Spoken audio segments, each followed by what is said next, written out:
என் தாய் நிலத்தை நான் ஆளாம ஒரு ஆண்டு நான் வாழ்வது என்பது நான் அடிமை. நல்லாண்மை என்பது ஒருவருக்கு தான் பிறந்த இல்லாண்மையாக்கி கொள்ளல்னு என்னுடைய மறை சொல்லுது. வீட்டையும் நாட்டையும் நீயே ஆள்வது போல பார்த்துக்கணும். அதான் நல்ல ஆண்மகனுக்கு அழகுங்குது. உங்களுக்கு புரியுதுன்னு நினைக்கிறேன். இப்போ நீங்கள் என்ன சொல்கிறீங்க, யார் வேணாலும் வாழலாம், நாங்கள் தான் ஆளுவோங்கிறதுல உங்களுக்கு வருத்தம் இருக்குங்கிறீங்க. எல்லா மொழிவழி தேசிய இனங்களுக்கும் மாநிலம் இருக்குது.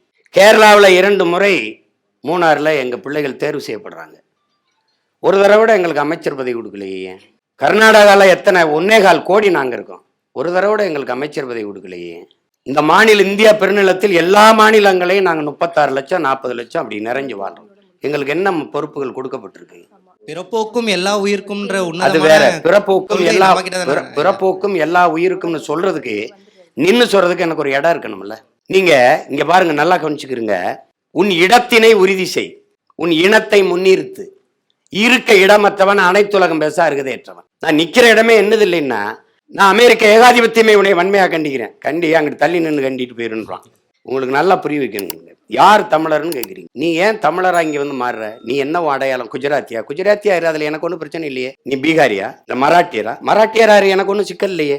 அதில் என்ன அவர் தமிழராக மாட்டாரான்னு நீ அவரை இனம் மாற்றிக்கிட்டு இருக்க? மதம் மாத்திரதே குற்றம்னு சட்டம் வச்சுட்டு நீ இனம் மாற்றிக்கிட்டு இருக்க.